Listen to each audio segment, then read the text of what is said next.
PSSI, apalagi sudah dengan mendatangkan Om Simon Tahamata. Tujuannya, Om Simon ingin melihat talenta-talenta di berbagai daerah dan itu tugasnya. Kemudian dia akan lihat di berbagai akademi yang ada SSB untuk melihat. Assalamualaikum warahmatullahi wabarakatuh. Salam olahraga.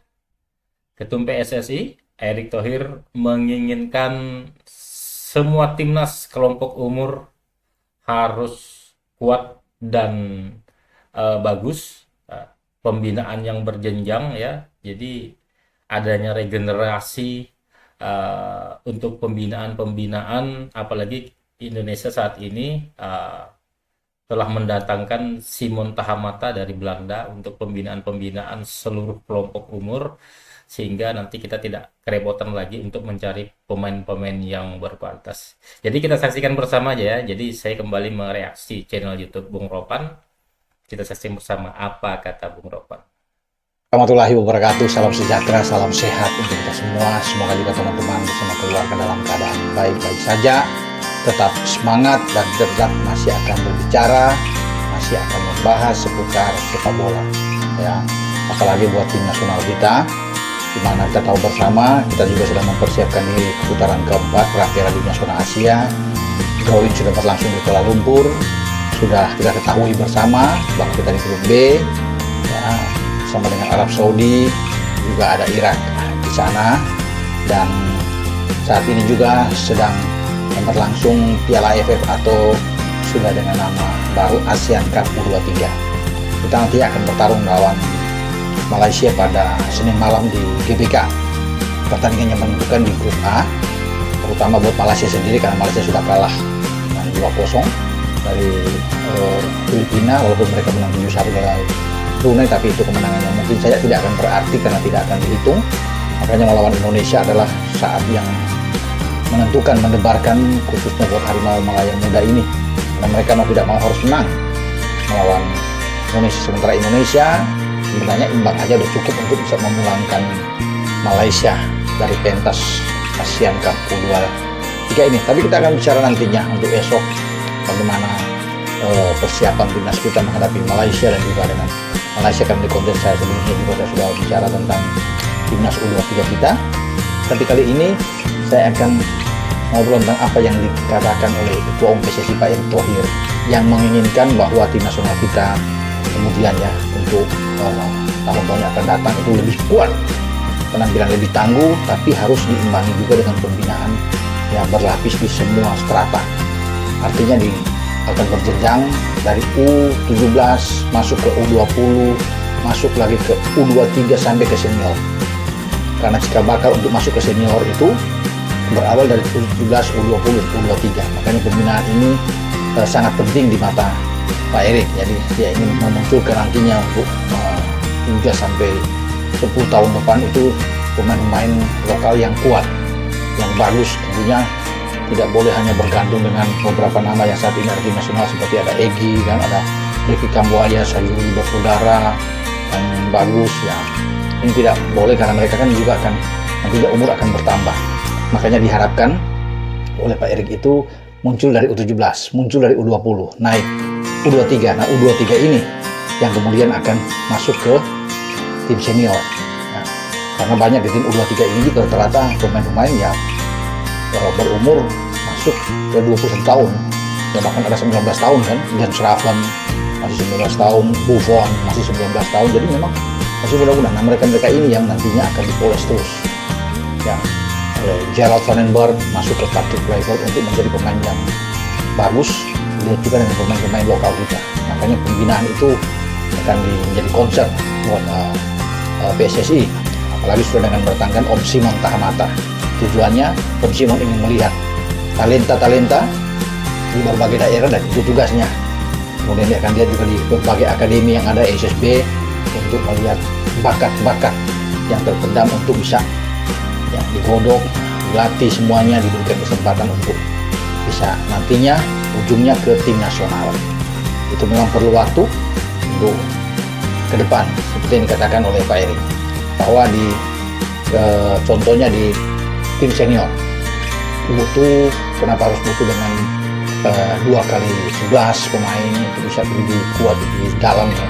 kita bagi U23 ya 3 kali 11, U20 4 kali 11, jadi U17 itu ada 5 kali 11 pemain-pemain yang berlipat. Nah, walaupun itu belum terisi semua, sekarang masih sementara diisi semua pelan-pelan biar semua kuota itu terpenuhi ya, dengan baik. Jadi kalau sekarang yang berjalan ya ini tidak mudah teman-teman. Kalau di era-era sebelumnya kita sulit untuk melihat adanya kesinambungan tim yang berjalan dengan bagus.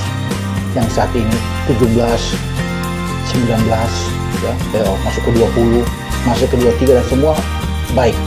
Nah, bisa lolos ke Piala Dunia U17 dari Piala Asia, U20 juga prestasi, kemudian U23 juga. Bahkan tahun kemarin itu hampir saja lolos Olimpiade, kita masuk semifinal di Piala Asia untuk U23. Semua bagus. Sekarang tim senior ada di putaran keempat ya, itu bisa bertarung memperebutkan tiket ke Piala Dunia 2026 di Amerika, Meksiko dan Kanada.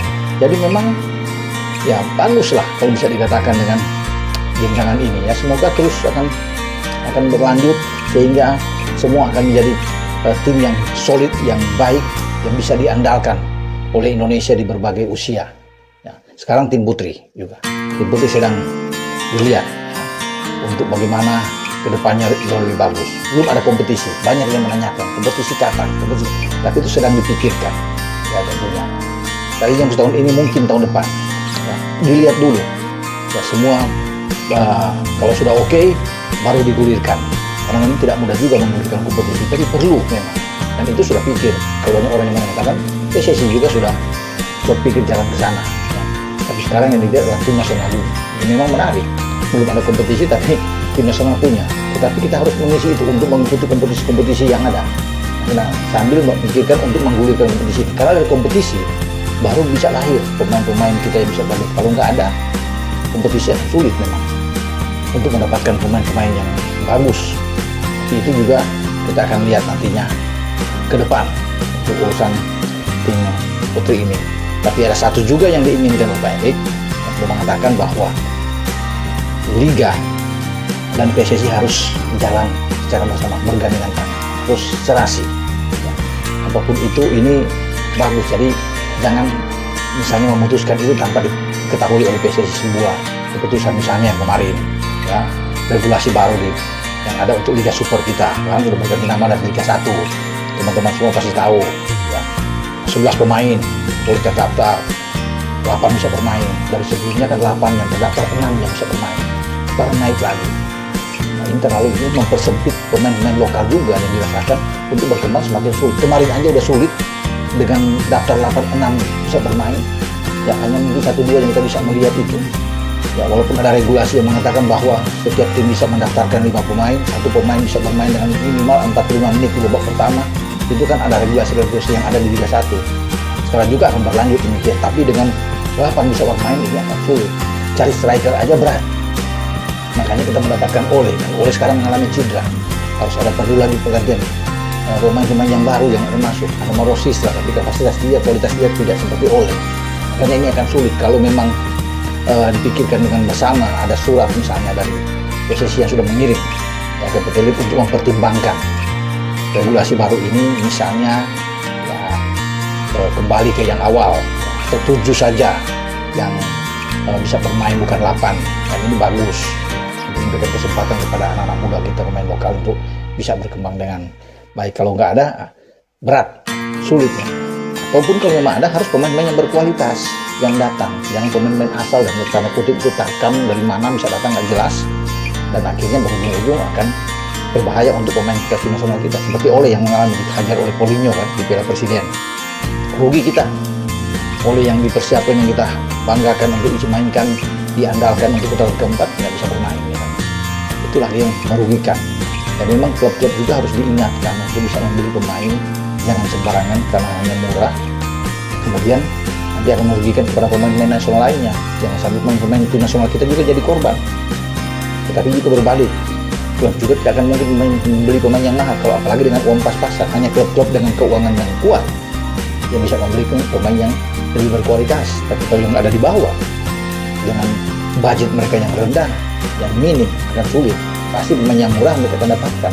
Nah ini juga harus dipikirkan ya oleh PSSI sama-sama berembuk bersama dengan PT LIP, ya jangan jalan sendiri-sendiri. Nah ini bergandengan tangan kan bagus, kerjasama yang baik di antara PT LIP Liga sekarang dengan PSSI, dan itu yang diharapkan bersama demi untuk kemajuan sepak bola kita. Ujung-ujungnya itu kita mendukung penuh tentang persepak bola kita. Kompetisi memang harus maju, itu penting. Sudah ada VAR, kan berkembang dengan baik. Perwasitan juga sudah dibenahi, saat ini sudah pelan-pelan menuju ke yang lebih baik. Ya, tim nasional juga sudah bagus. Kalau ini semua berjalan dengan baik, tentunya kan sudah bagi penonton, bagi kita semua, kita akan melihat dengan sisi yang positif. Ya, dukungan itu akan mengalir dengan sendirinya. Itu yang menjadi harapan kita semua. Oke, saya berbicara di sini dengan Bung Ropan. Nanti info-info selanjutnya saya juga akan sampaikan ya ke depan tentang tim nasional kita, termasuk tentunya dengan ada beberapa pemain ya seperti yang kemarin yang sudah diutarakan oleh Pak Ketum untuk mengisi di posisi depan, karena Oleh memang tidak bisa bermain pada pasca operasinya, kemarin perlu istirahat pemulihan dia. Oke, ciao.